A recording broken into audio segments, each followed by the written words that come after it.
The dust from a cattle drive had barely settled on Willow Creek's main street when Darlene Wade's world turned upside down.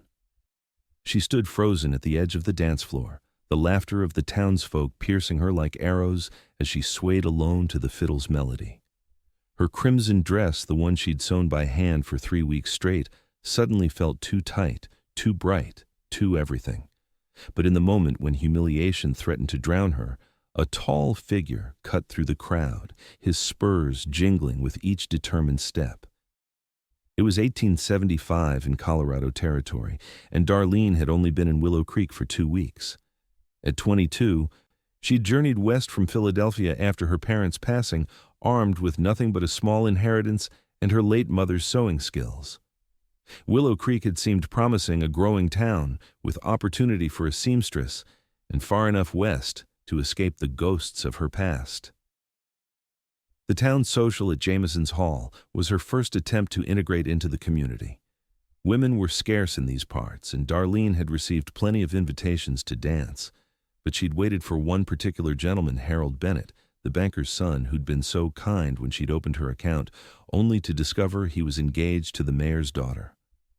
"Look at City Girl dancing with her shadow," a woman's voice had called out, setting off a wave of titters and sideways glances, when Darlene, in a moment of determined independence, decided to step onto the floor alone rather than sit like a wallflower all evening. The music faltered as more people noticed. Darlene's cheeks burned as she contemplated fleeing when a deep voice cut through the murmurs. "This dance is mine, madam, if you'll have me." Darlene looked up into eyes the color of a summer storm, gray-blue and intense. The man before her stood well over 6 feet, his broad shoulders tapering to a trim waist. Unlike the relatively polished townsman, he wore a simple cotton shirt, trail-worn denim, and a gun belt that had clearly seen use. His Stetson was pushed back on his head, revealing dark hair with a slight wave to it. "Tyler Sloan," he said, extending a calloused hand. "I believe this is a waltz." Darlene hesitated only a moment before placing her fingers in his. Darlene Wade. His hand was warm at her waist as he guided her into the dance, his movements surprisingly graceful for a man of his size. The music resumed, and slowly the attention of the crowd drifted elsewhere. "Thank you," Darlene whispered. "That was kind of you." "Nothing kind about wanting to dance with the prettiest woman in the room," he replied, but his eyes carried an understanding that told her he knew exactly what he'd interrupted. Tyler guided her through the waltz with surprising skill, his steps confident and measured. Up close, Darlene could see the fine lines at the corners of his eyes, suggesting a man who spent his days squinting at distant horizons. He smelled of leather, horses, and the open plains, so different from the cologne-soaked gentleman she'd known back east. "You're new to Willow Creek," he stated rather than asked.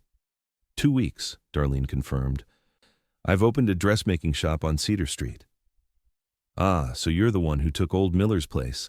I heard someone had finally moved in." He spun her gently as the music swelled. "What brings a lady like you all the way out here?"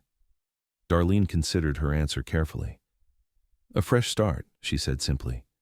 "And you, Mr. Sloan, are you from Willow Creek?" "Just passing through," he said. "I work cattle drives most seasons, taking some stock up to Fort Collins next week." As they danced, Darlene became aware of another set of eyes on them. A portly man in an expensive suit watched from the refreshment table, his expression dark. "Don't mind Everett Blackstone," Tyler said, following her gaze. "He thinks he owns half this county, including who dances with whom." "Is he dangerous?" Darlene asked quietly. Tyler's lips quirked in a half-smile. "Only to folks who owe him money or stand in his way. I don't recommend doing either." The dance ended too soon, and Tyler stepped back, tipping his hat. "Thank you for the dance, Miss Wade." "Thank you for rescuing me," she replied. "If that's what you want to call it." His eyes held hers for a moment longer than necessary. "But from what I saw, you were doing just fine holding your own." Before Darlene could respond, he was gone, moving through the crowd toward the door. She watched him leave, wondering if she would see the mysterious cowboy again. The next morning, Darlene was arranging fabric in her shop window when the bell over the door jingled.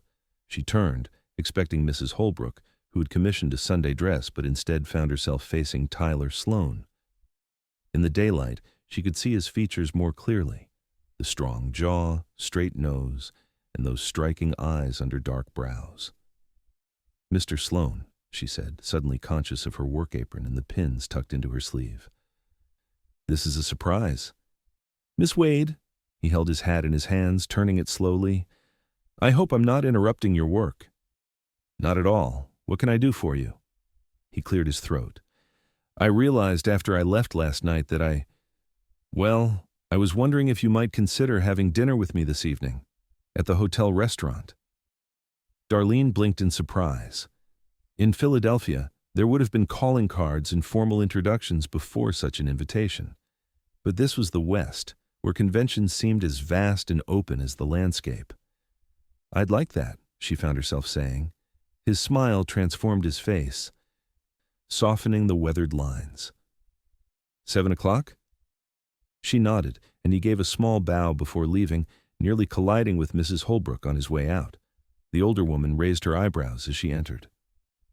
"Was that Tyler Sloan I just saw leaving your shop, dear?" "Yes, madam. Do you know him?" Mrs. Holbrook pursed her lips. "Everyone knows of him. He's a skilled tracker and one of the best drovers in the territory. Fought for the Union in the war when he was hardly more than a boy. Keeps to himself mostly, but he's fair in his dealings." She lowered her voice. "They say he had some trouble with the law years back, but nothing was ever proven." Darlene's hands stilled on the fabric she was folding.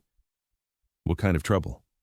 "Oh, something about a shooting in Kansas. Self-defense, most likely.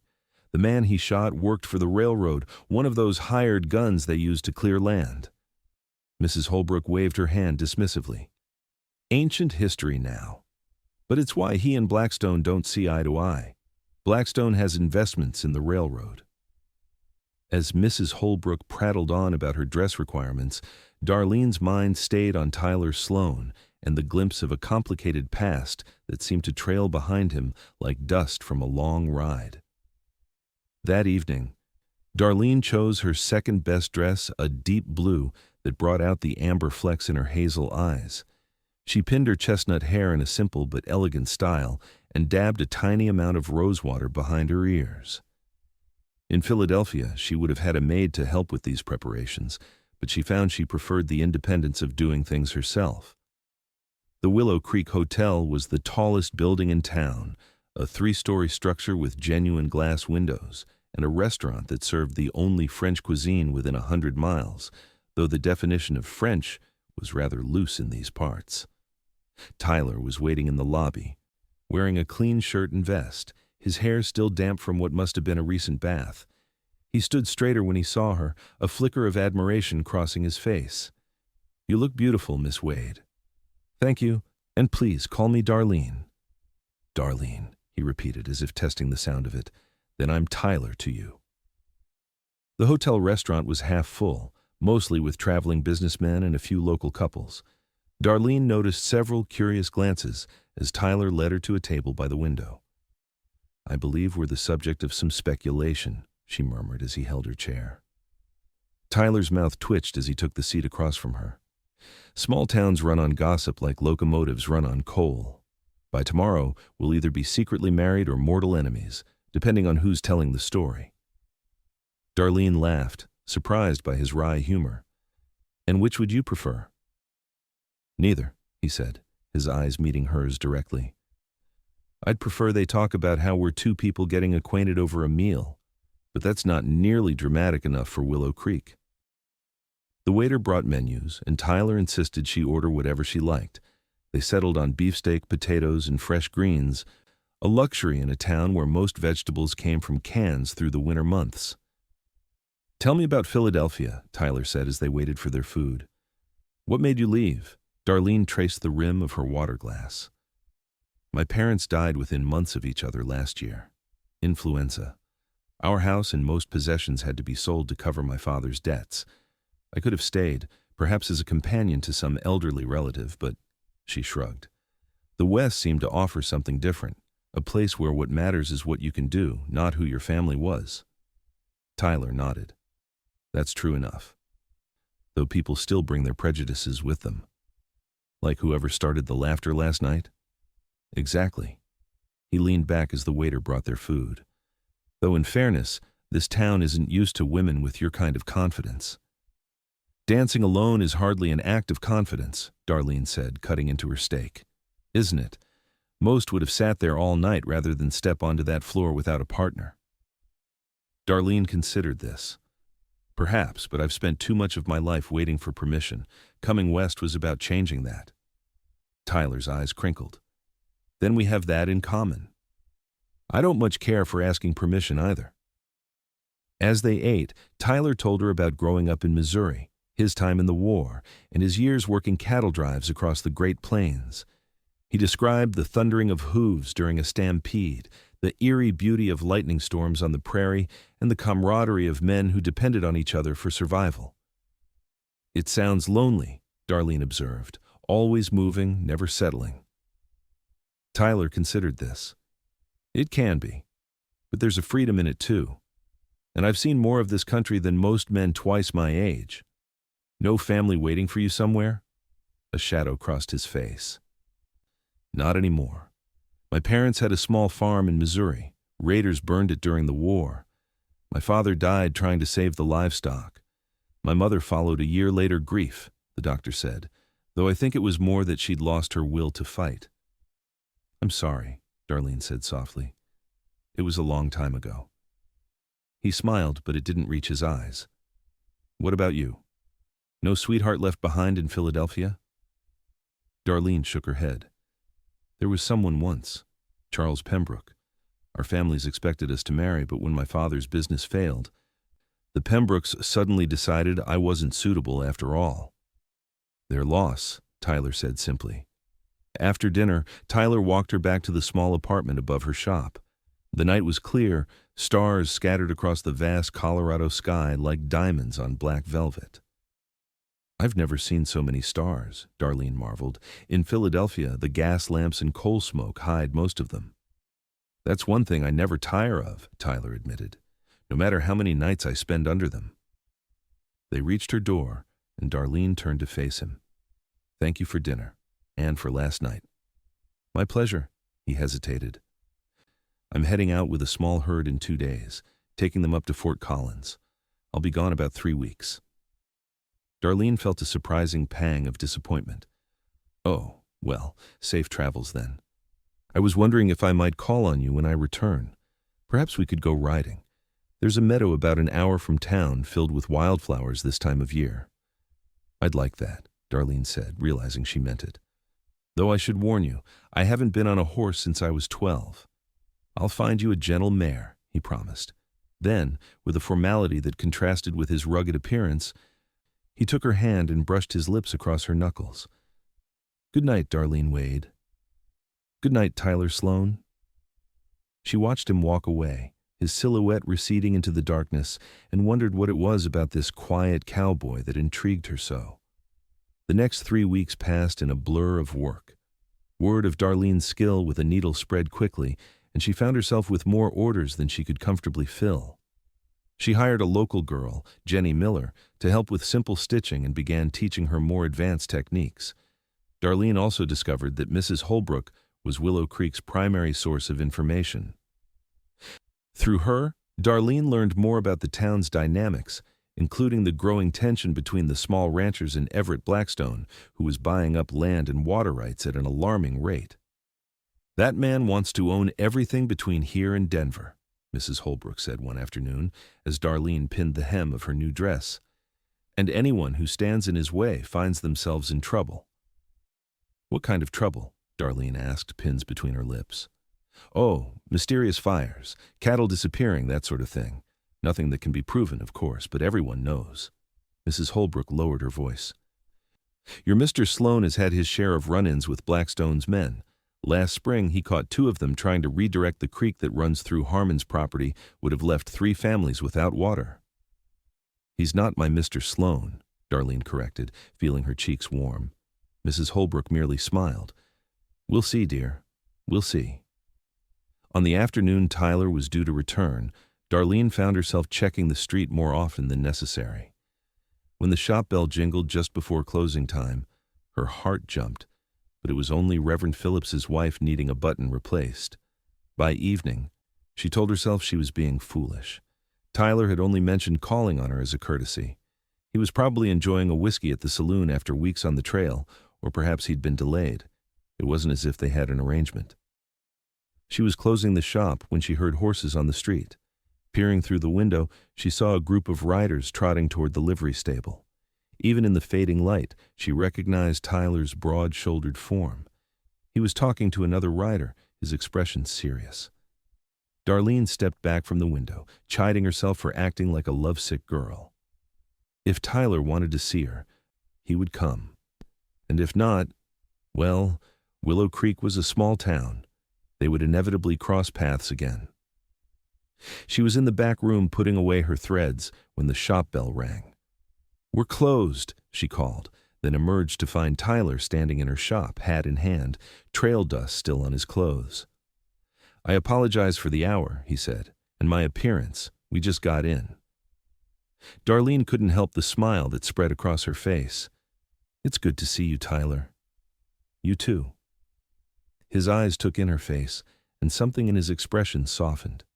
"I would have cleaned up first, but I wanted to. That is, I was hoping you might still be interested in that ride I mentioned. Tomorrow, perhaps, if you can spare the time from your shop." "I can close for a day," Darlene said, surprising herself with how quickly she made the decision. "Jenny can handle any customers who don't know we're closed." Tyler's smile was like sunrise breaking over the plains. "I'll bring the horses by at 9 then." Darlene nodded, suddenly shy. "How was your journey?" "Successful enough. Got a fair price for the cattle." He shifted his weight, seeming reluctant to leave. "Have you been well? No trouble while I was gone?" "None at all. The town has been quiet, though Mrs. Holbrook tells me there's tension with Mr. Blackstone." Tyler's expression darkened slightly. "Blackstone's always stirring up something. But don't worry about that now." He stepped back toward the door. "I should let you get your rest. Tomorrow will be a long day in the saddle." "I'll be ready," Darlene promised. "Good night, Tyler." "Good night, Darlene." After he left, Darlene found herself humming as she prepared for bed. It had been a long time since she'd felt this kind of anticipation, not since she was a girl, perhaps. There was something both unsettling and exhilarating about it. The next morning dawned clear and mild, perfect for riding. Darlene chose a practical skirt and blouse, pinning her hair back securely and packing a small bag with water and the lunch she'd prepared. At precisely 9, she heard horses outside her shop. Tyler had brought 2 mounts, a steady-looking bay mare for her and a larger black gelding for himself. He'd clearly made an effort with his appearance, wearing a clean shirt and bandana, his hair neatly combed back. "Good morning," he greeted her, helping her mount the horse with strong, sure hands at her waist. "This is Daisy. She's gentle as they come, but she knows her job." Darlene settled into the saddle, adjusting her skirt. The mare stood patiently, seemingly unbothered by her inexperienced rider. "Thank you. She's beautiful." Tyler checked her stirrups, making small adjustments. "The ride's about an hour. We'll take it slow, but let me know if you need to rest." They set out through town, drawing curious glances from the early morning pedestrians. Darlene sat straighter in the saddle, ignoring the looks. Let them talk. She was a grown woman enjoying the company of a man she admired. As they left Willow Creek behind, the landscape opened up before them. Rolling hills gave way to meadows and stands of aspen trees, their leaves shimmering like coins in the morning breeze. Tyler pointed out landmarks and wildlife as they rode a hawk circling overhead, the distant silhouette of a coyote, wildflowers that bloomed only in specific conditions. "How do you know so much about this land?" Darlene asked as they paused to let the horses drink from a small stream. Tyler dismounted, helping her down. "When you live outdoors more than in, you learn to read the world around you. It's not just pretty scenery, it's information. That cloud formation tells me we'll have fair weather till evening. Those tracks there show deer passed through earlier, heading for water." "It's a different kind of education than I had," Darlene mused. "I learned piano and French, how to pour tea correctly and which fork to use at dinner." "Useful skills in their own context," Tyler said without mockery. We all learn what we need to survive in our environments. They remounted and continued their journey, the trail gradually climbing. Just when Darlene's muscles were beginning to protest the unaccustomed activity, they crested a hill, and the view stole her breath. Before them stretched a meadow awash in color, blue lupines, orange paintbrush, yellow buttercups, and dozens of wildflowers she couldn't name, swaying in the gentle breeze. Beyond the meadow, the mountains rose, their peaks still snow-capped even in late spring. "Oh, Tyler," Darlene whispered, "it's magnificent." He watched her face, a curious expression in his eyes. "Worth the ride?" "Worth every minute," she assured him. They dismounted in the shade of a large pine tree, and Tyler spread a blanket on the ground. Darlene unpacked their lunch-fried chicken, biscuits, apples, and a jar of lemonade she'd made that morning.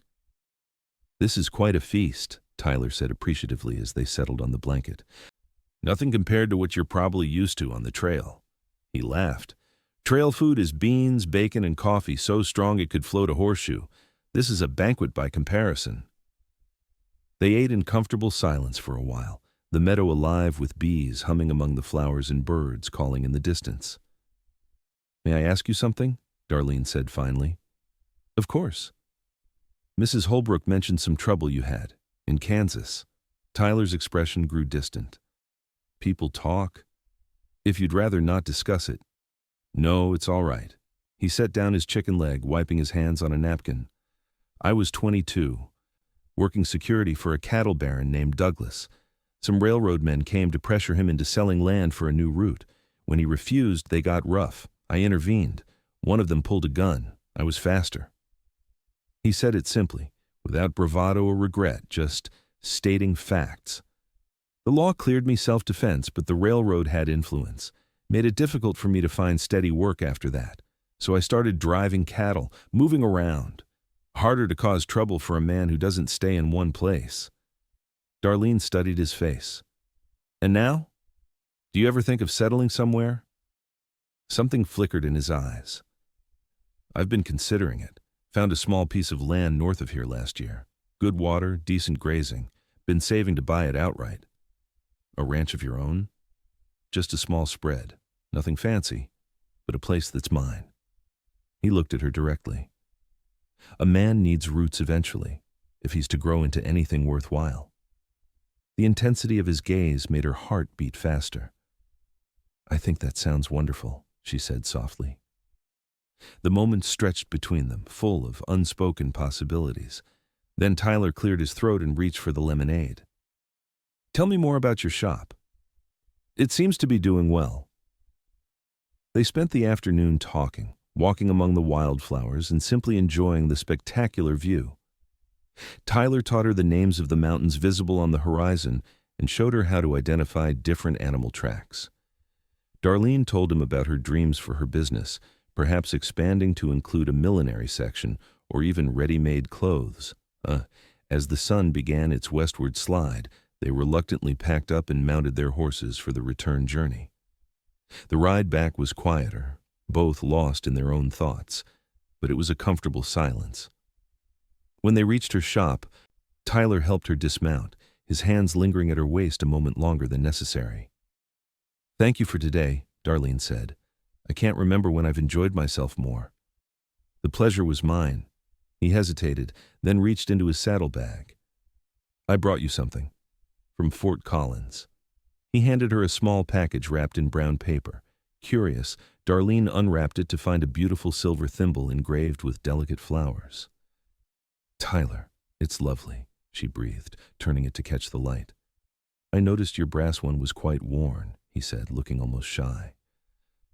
"Thought you might use this." The thoughtfulness of the gift touched her deeply. Without overthinking, Darlene stood on tiptoe and kissed his cheek. "Thank you." For a moment, he seemed frozen in place, his eyes wide with surprise. Then he smiled, a genuine smile that transformed his face. "You're welcome, Darlene Wade." They stood looking at each other, neither quite ready to say goodbye, when a commotion down the street drew their attention. A group of men on horseback were approaching, dust rising from their horses' hooves. At their center rode Everett Blackstone, his expensive suit and hat marking him clearly as the leader. Tyler's expression hardened as he watched them approach. "Blackstone," he muttered, "and he's in a mood." The riders slowed as they passed, Blackstone's cold eyes taking in the scene before him. Tyler and Darlene standing close together, the obvious signs of their day's outing. "Sloan," Blackstone called, tipping his hat mockingly. "Getting comfortable in town, I see." "Just passing through, Blackstone," Tyler replied evenly. "Same as always." Blackstone's gaze shifted to Darlene, his eyes moving over her in a way that made her skin crawl. "Miss Wade, isn't it? I do hope you're being careful about the company you keep. Some men in these parts have unsavory reputations." Before Tyler could respond, Darlene stepped forward. "Thank you for your concern, Mr. Blackstone, but I find I'm an excellent judge of character."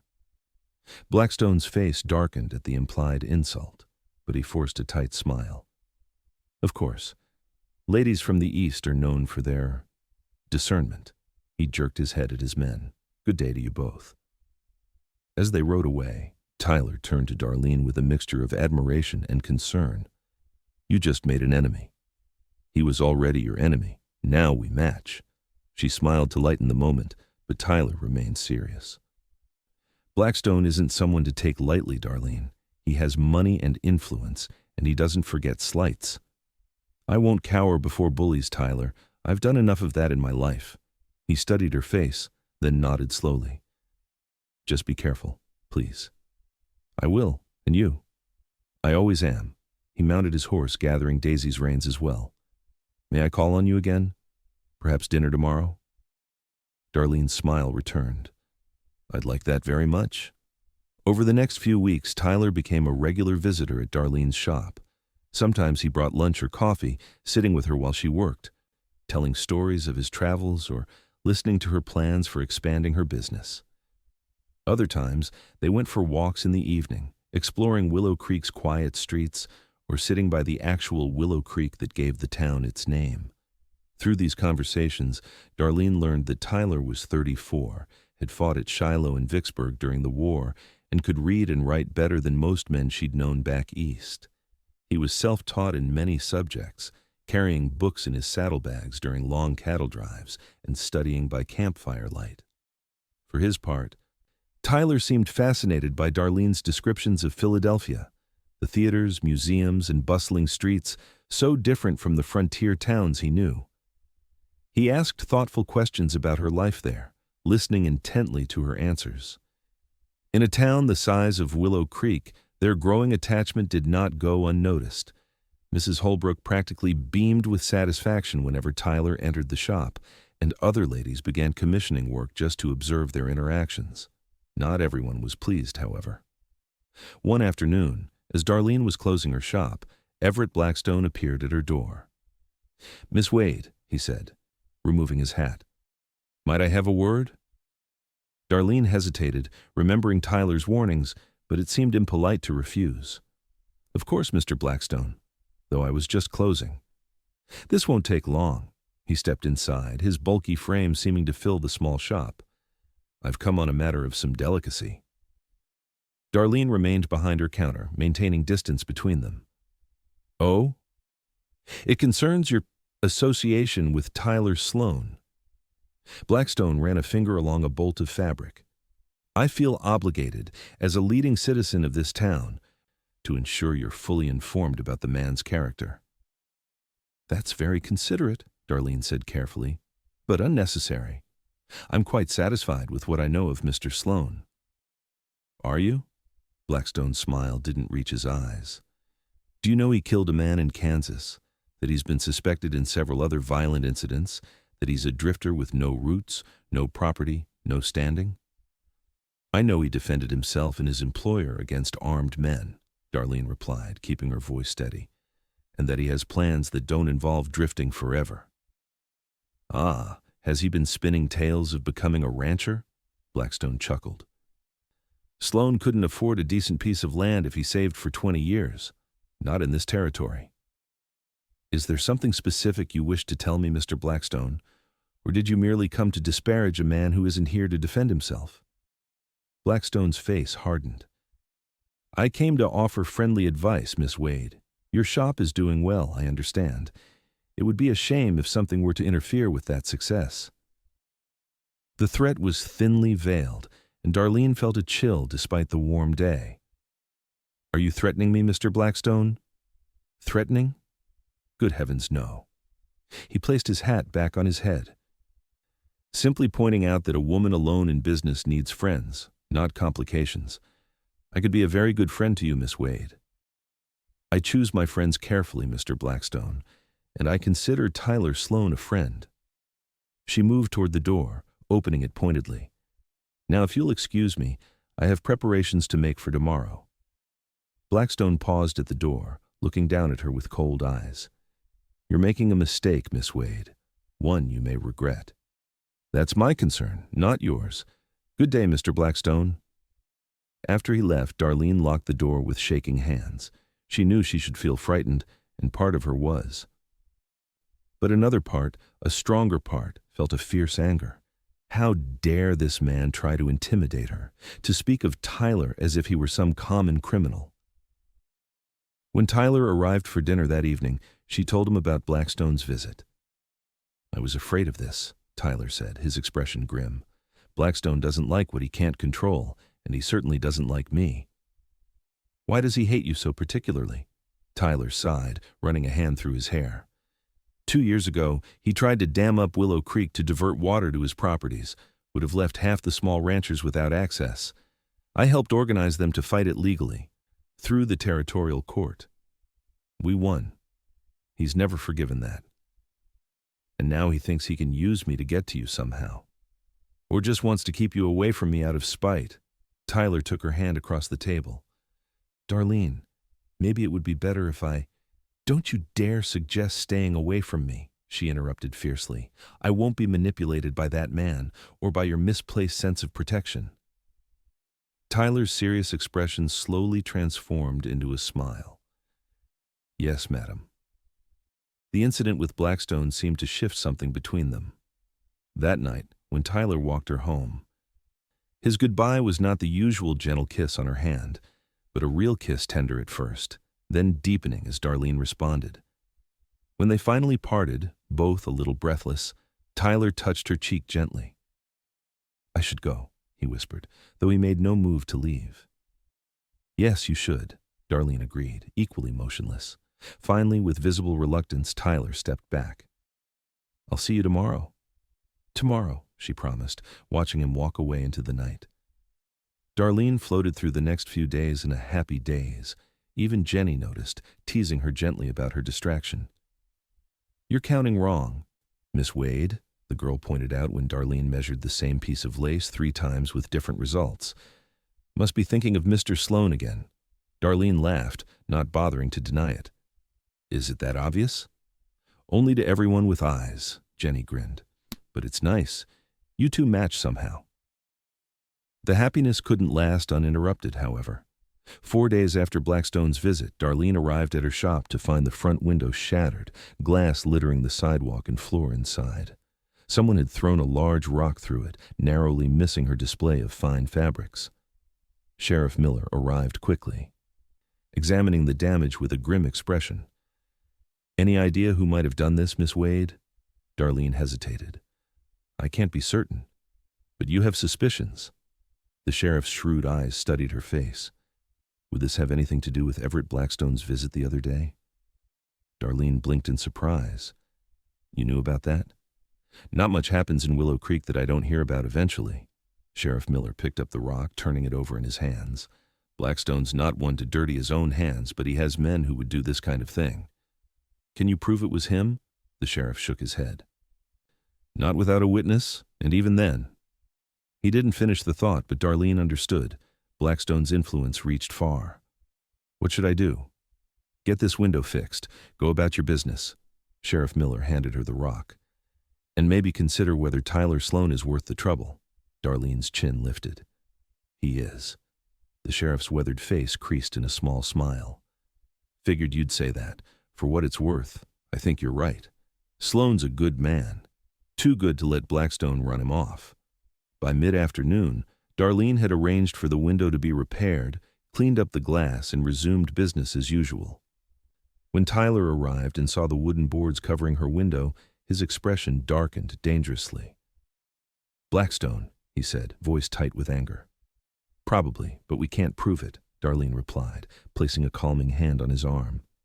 "Tyler, please don't do anything rash. That's what he wants. What he wants is to intimidate you, to hurt you to get to me." Tyler's fists clenched at his sides. "I won't stand for it, Darlene. And I won't have you getting yourself killed over a broken window." She moved to stand directly in front of him, taking both his hands in hers. "Promise me you won't confront him." Tyler looked down at their joined hands, his anger gradually subsiding. "I promise I won't seek him out," he said carefully. "But if he comes at me or threatens you again, all bets are off." It was the best she could hope for, Darlene knew, and part of her, a part she wasn't entirely proud of, was touched by his protective instinct.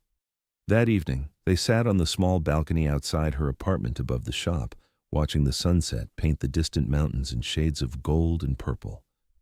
Tyler had his arm around her shoulders, and Darlene leaned comfortably against his side. "I'm leaving for Denver tomorrow," he said quietly, "escorting a shipment of silver from the Silverton mine. Should be gone about 10 days. Darlene felt a familiar twist of worry. "Is it dangerous?" "Can be. Silver shipments are tempting targets." He squeezed her shoulder reassuringly. "But there will be 6 of us riding guard, good men, well armed. Will you be careful?" Tyler kissed the top of her head. "Always am. Got something special to come back to now." They sat in comfortable silence for a while, until Tyler spoke again, his voice thoughtful. "That land I told you about north of here. I made an offer on it last week." Darlene sat up, turning to look at him. "Tyler, that's wonderful. Was it accepted?" It was. His eyes held a mixture of pride and something else, uncertainty perhaps. "It's nothing grand. 160 acres, small cabin that needs work. But it's good land." "When will you take possession?" "Already have. Paid cash, been saving for years." He looked toward the mountains, his expression distant. "I've been thinking about what comes next. A man with land needs more than just cattle. He needs—" He trailed off, and Darlene waited, sensing he was working his way toward something important. "Darlene," he finally continued, turning to face her fully. "I know this is sudden. We've only known each other a few months, but I've never been more certain of anything in my life." Her heart began to race as he took her hands in his. "I love you," he said simply. "I think I started falling in love that first night, when you stood alone on that dance floor, braver than anyone in the room. I love your courage, your kindness, your determination. And if you'll have me, I want to build a life with you." Tears sprang to Darlene's eyes. "Tyler." "I'm not asking for an answer right now," he hastened to add. "I'll be gone these 10 days. Think about it, about whether you could love a rough man like me, whether you could be happy on a small ranch, far from the comforts you knew in Philadelphia." "I don't need 10 days, Darlene whispered, squeezing his hands. "I love you too, Tyler Sloan. And yes, I'll marry you." The joy that transformed his face was like nothing she'd ever seen. He pulled her into his arms, kissing her with a passion that left her breathless. When they finally parted, he rested his forehead against hers. "I don't have a ring yet," he said. "I'll get one in Denver." "I don't need a ring," Darlene assured him. "Just you, safe and whole." "You'll have both," he promised. The next morning, Darlene stood outside the livery stable as Tyler and 5 other men prepared to depart.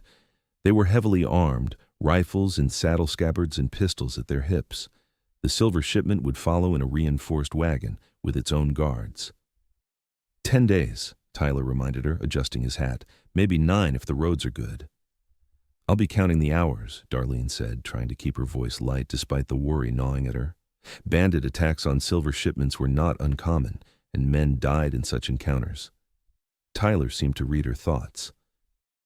Leaning down from his saddle, he kissed her softly. "I'll come back to you, Darlene Wade. That's a promise." "See that you do, Tyler Sloan. I'll be waiting." She watched until the riders disappeared around the bend in the road, then turned back to her shop. 10 days. She would keep busy, focus on her work, and try not to imagine all the things that could go wrong. The first few days passed slowly. Darlene threw herself into her sewing, completing orders ahead of schedule and starting on designs for her own wedding dress. She hadn't told anyone about the engagement yet, wanting to wait for Tyler's return. But Jenny guessed something was different. "You're humming again, Miss Wade," the girl observed on the 4th day. "And it's that same song from the dance, the one where Mr. Sloan rescued you." Darlene smiled, not bothering to correct Jenny's romantic interpretation of events. "Just in a good mood, that's all."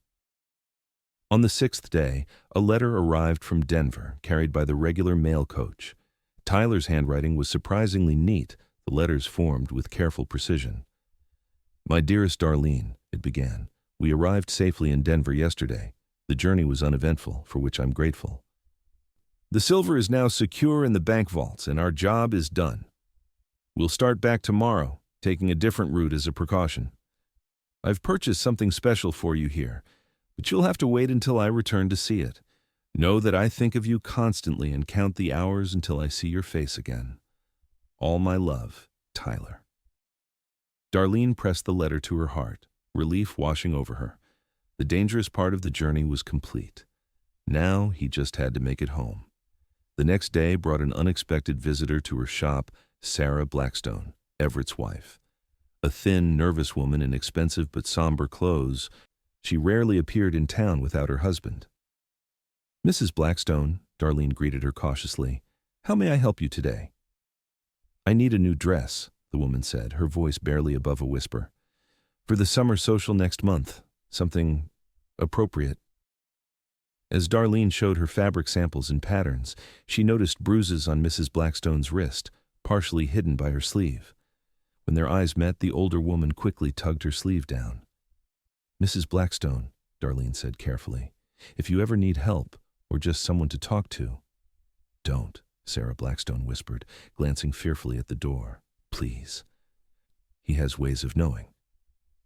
Before Darlene could respond, the shop bell jingled, and Everett Blackstone himself entered. His wife seemed to shrink before Darlene's eyes. "Ah, there you are, my dear," Blackstone said, his tone falsely jovial. "Finding something suitable, I hope?" "Yes, Everett," Mrs. Blackstone murmured. "Miss Wade has been most helpful." Blackstone's cold eyes shifted to Darlene. "How fortunate. And how is business, Miss Wade? No more incidents, I trust?" The implied threat hung in the air between them. Darlene lifted her chin. "Business is excellent, Mr. Blackstone. Thank you for asking."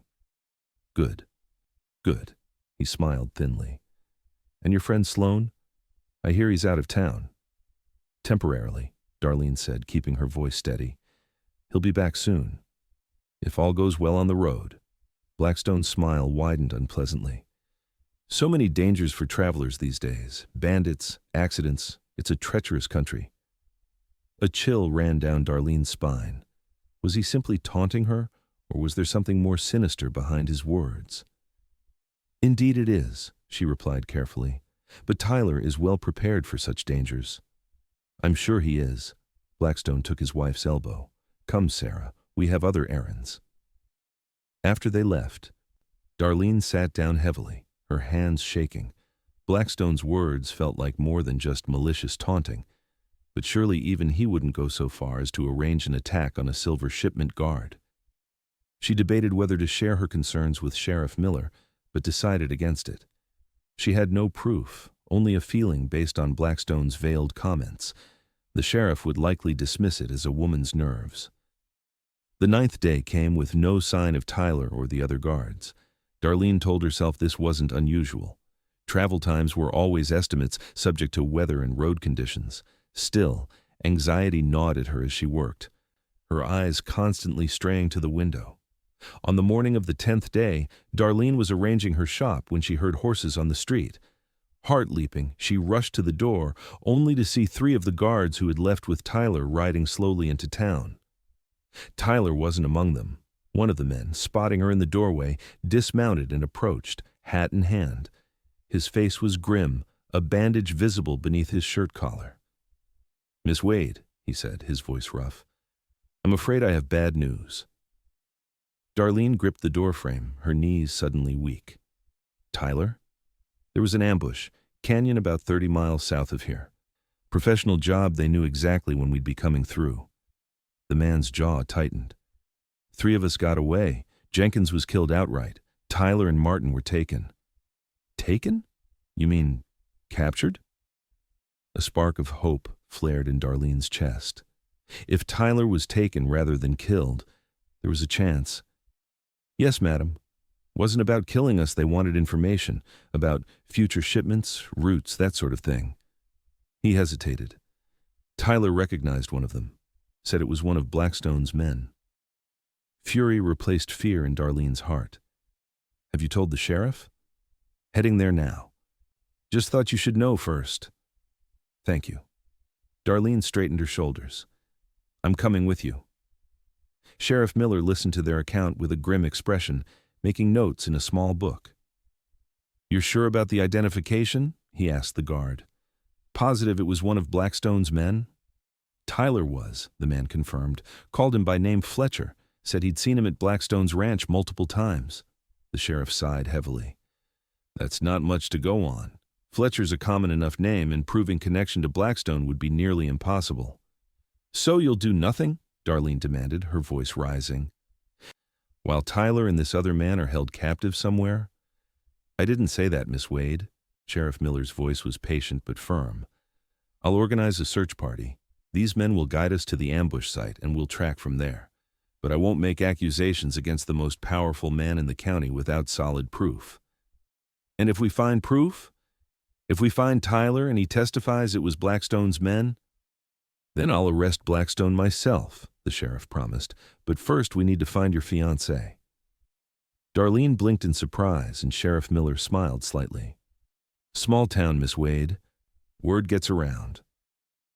The search party departed an hour later. Sheriff Miller, his deputy, the 3 uninjured guards, and 4 volunteers from town. Darlene wanted to go with them, but the sheriff firmly refused. "This is men's work, Miss Wade. Dangerous men's work. You stay here and pray we find them alive." For 3 days, Darlene existed in a state of terrible suspense, alternating between hope and despair. She kept her shop open, working mechanically, finding that the routine helped keep her from falling apart completely. Jenny stayed with her in the evenings, a silent, supportive presence. On the afternoon of the 3rd day, Darlene was helping a customer when she heard a commotion outside. Looking through the window, she saw riders coming down the main street, the search party returning. Her heart leaped to her throat when she recognized Tyler among them, slumped in his saddle but unmistakably alive. Abandoning her customer without a word, Darlene ran into the street. Tyler, seeing her, straightened and urged his horse forward. When he reached her, he practically fell from the saddle into her arms. "Tyler," she whispered, holding him tightly, feeling his solid warmth. Oh, thank God. He was bruised and dirty, a cut above his eye crusted with dried blood. But his arms around her were strong. "Told you I'd come back," he murmured against her hair. Sheriff Miller approached, leading Tyler's horse. "Miss Wade, perhaps you could help Mr. Sloan get cleaned up and rested. I'll need his statement later, but that can wait a few hours." Darlene nodded gratefully, supporting Tyler as they made their way to her apartment above the shop. Once inside, she helped him to a chair and quickly fetched water, towels, and her small medical kit. As she gently cleaned his wounds, Tyler told her what had happened in the ambush, carefully planned and executed. His recognition of Fletcher, one of Blackstone's hired hands, the 3 days of captivity in a remote cabin, punctuated by questioning about future silver shipments. "They were professionals," Tyler said as Darlene bandaged a cut on his arm. "Knew exactly what they were doing, not your typical bandits." "How did you escape?" A grim smile crossed Tyler's face. "They got careless. Left only 1 guard last night. Martin distracted him, and I managed to get the drop on him. We took his guns and horses and made for town, met the search party about 10 miles out. And the other captors? Gone by then. Probably realized their plan had failed when we escaped." Tyler winced as Darlene touched a particularly tender bruise on his ribs. "Sheriff has Martin's statement too, and the guard we overpowered. He confirmed he was working for Blackstone." "So the sheriff will arrest Blackstone now?" Tyler's expression darkened. "It's not that simple. The man's scared, refuses to testify. Without that, it's just our word against Blackstone's."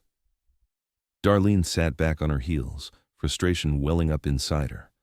"So he gets away with it? With nearly killing you, with terrorizing his wife, with everything?" "His wife?" Tyler's brow furrowed. Darlene told him about Sarah Blackstone's visit and the bruises she'd seen. Tyler listened, his jaw tightening. "That doesn't surprise me," he said finally. "Blackstone's known for his temper, but unless she's willing to speak against him, she's terrified of him." "Most people are," Tyler admitted. "He has money, power, and men willing to do his dirty work. Makes him practically untouchable." "No one is untouchable," Darlene said fiercely. "There must be a way to stop him." Tyler reached out, touching her cheek gently. "That fire in you, it's one of the things I love most. But Darlene, this isn't your fight. It became my fight when he threatened you, when he had men try to kill you." Before Tyler could respond, a knock came at the door. Sheriff Miller stood outside, hat in hand. "Sorry to interrupt, but we have a situation," he said grimly. "Blackstone knows we're looking into his connection to the ambush. He's gathering his men. Word is they're planning to ride into town tonight." "To do what?" Darlene asked, a chill running through her. "Nothing good," the sheriff said. "I'm deputizing men, setting up defenses. This could get ugly." Tyler stood, wincing slightly. "I'll help." "Tyler." "You're injured," Darlene protested. "I can still shoot," he replied, his expression determined. "And this fight is partly because of me. I won't hide while others defend the town." Darlene knew arguing was useless. "Then I'm helping too." Both men started to object, but she cut them off. "Not with guns. But I can help prepare bandages, organize supplies, whatever's needed. This is my town too now." The sheriff nodded reluctantly. "Fair enough. We're gathering at the town hall in an hour. Both of you come then." Willow Creek transformed as word spread about the impending confrontation. Shops closed early. Families with children were sent to farms outside town, and men checked their weapons. By sunset, 20 armed townsmen had gathered at the town hall, where Sheriff Miller outlined his plan. "We don't shoot first," he emphasized. "This isn't a war, it's law enforcement. If Blackstone and his men come peacefully, we arrest those implicated in the ambush and let the circuit judge sort it out." "And if they don't come peacefully?" someone asked. The sheriff's face was grim. "Then we defend ourselves and our town." As darkness fell, Darlene worked with the other women setting up a makeshift infirmary in the back of the town hall. She kept glancing at Tyler, who stood with the sheriff near the front windows, discussing strategy. Just after 9 o'clock, a lookout rushed in. "They're coming, at least 15 riders coming fast down the north road." "Positions, everyone," Sheriff Miller called.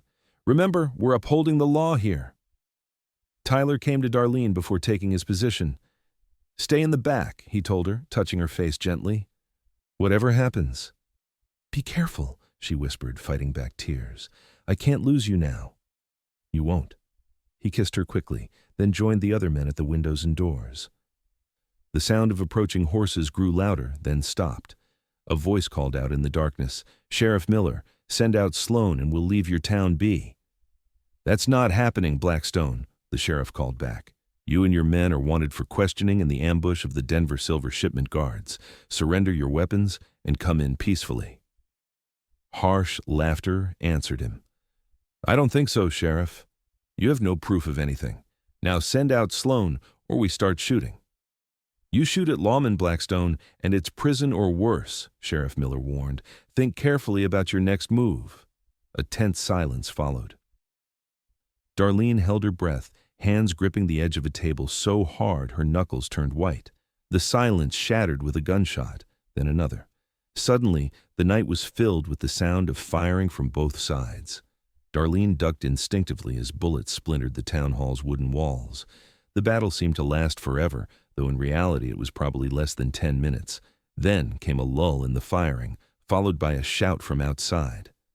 "Blackstone's down! He's hit!" More confused shouting followed, then Sheriff Miller's authoritative voice. "Drop your weapons! All of you, drop your weapons now!" Gradually, the firing ceased. Darlene peered around the corner to see Tyler still standing, rifle in hand, unharmed. Relief flooded through her. Sheriff Miller cautiously opened the town hall door, his deputy and several armed townsmen covering him. Outside, Blackstone's men were surrendering, dropping their guns as ordered. Blackstone himself lay on the ground, clutching his shoulder, his face contorted with pain and rage. The sheriff approached him, gun drawn. "Everett Blackstone, you're under arrest for conspiracy, attempted murder, and assault on law officers." Blackstone spat on the ground. "You can't prove anything, Miller. My lawyer will have me out in a day." "I wouldn't count on that," came a woman's voice. Sarah Blackstone emerged from the shadows, her face resolute despite her obvious fear. "I'll testify against him, Sheriff, about everything, the ambush, the threats, all of it." Her husband's face twisted with fury. "You traitorous! That's enough!" Sheriff Miller cut him off, gesturing to his deputy. "Get him to the doctor, then lock him up." As Blackstone was led away, still cursing, Sarah approached Darlene and Tyler, who had come to stand beside her. "I couldn't let him hurt anyone else," she said simply. "Not after what he did to you, Mr. Sloan, and to so many others." "You're very brave, Mrs. Blackstone," Darlene told her, taking the woman's trembling hands in her own. "Not brave," Sarah replied. "Just finally tired of being afraid." The aftermath of what became known as the Willow Creek Showdown kept the town buzzing for weeks. Blackstone and 5 of his men were held for trial, while the others scattered, unwilling to face justice. Sarah Blackstone filed for divorce, a scandalous move in 1875, but one the town largely supported given the circumstances. Darlene and Tyler delayed their wedding until after the circuit judge arrived and the trials were held. With Sarah's testimony, along with that of the captured guard and Tyler's own account, Blackstone was sentenced to 15 years in the territorial prison. His financial empire began to crumble almost immediately, as creditors and business partners distanced themselves from his name. 3 months after the showdown, on a perfect autumn day, Darlene Wade became Darlene Sloan in a simple ceremony at the Willow Creek Church. She wore a dress of ivory silk she'd designed herself, with tiny pearl buttons down the back that Tyler later complained took him half the night to undo. After a brief honeymoon in Denver, they moved to Tyler's ranch north of town. The cabin was small but sturdy, and together they worked to make it a home. Darlene kept her shop in town, riding in 3 days a week, while Tyler began building his herd of cattle, starting with 20 head purchased from a neighboring rancher. Their first year was not without challenges. The winter proved harsh, a spring flood damaged part of their grazing land, and they worked from dawn to dusk most days. But there were moments of pure joy, too, sitting on their porch watching spectacular sunsets, celebrating when their first calf was born, making love in front of the fireplace on cold winter nights. By their first anniversary, Darlene had news that made Tyler whoop with joy before grabbing her in a gentle embrace. "A baby," he whispered against her hair. "Our baby." "Due in the spring," Darlene confirmed, laughing at his exuberance. "I hope you're ready to be a father, Mr. Sloan." "Ready as I'll ever be, Mrs. Sloan." Their daughter, Emily Sarah Sloan, was born on a bright April morning in 1877, with Mrs. Holbrook serving as midwife. She had Tyler's storm blue eyes and Darlene's chestnut hair, and from her first breath, she was the center of their world. As Emily grew, so did the Sloan Ranch. Tyler's careful management and hard work paid off, allowing them to purchase additional land and expand their herd. Darlene's dressmaking business thrived as well, eventually growing into a proper shop with 3 assistants that specialized in both practical frontier clothing and fashionable dresses for special occasions. 5 years after Emily's birth, she was joined by a brother, Samuel Tyler Sloan, a sturdy boy with his father's build and his mother's gentle nature. The family was complete. Willow Creek prospered in those years, growing from a frontier outpost to a proper town with a school, a bank, no longer owned by the Blackstone family, and even a small library that Darlene helped establish. Sarah Blackstone, now using her maiden name of Miller, no relation to the sheriff, became the town's schoolteacher, finding a strength and purpose she'd never known in her marriage.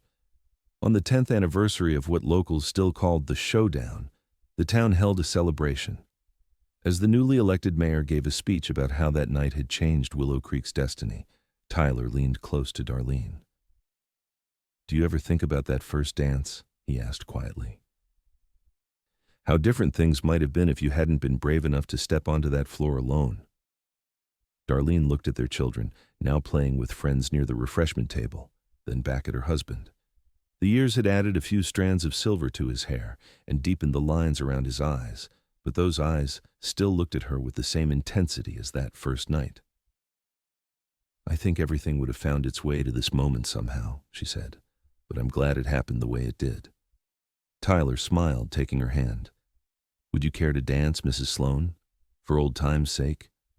"This dance is yours," she replied, echoing his words from a decade earlier. "It always has been." As they moved onto the dance floor, other couples stepped aside, many smiling in recognition of the moment being recreated. The fiddler, the same man who had played that night long ago, struck up a waltz. In Tyler's arms, Darlene thought about the journey that had brought them here from a lonely dance floor to a shootout, from a small cabin to a thriving ranch, from strangers to partners in every sense of the word. The path hadn't been easy, but she wouldn't change a step of it. As the music swelled around them, Tyler pulled her closer. "I love you, Darlene Sloan," he whispered, "more today than yesterday, less than tomorrow."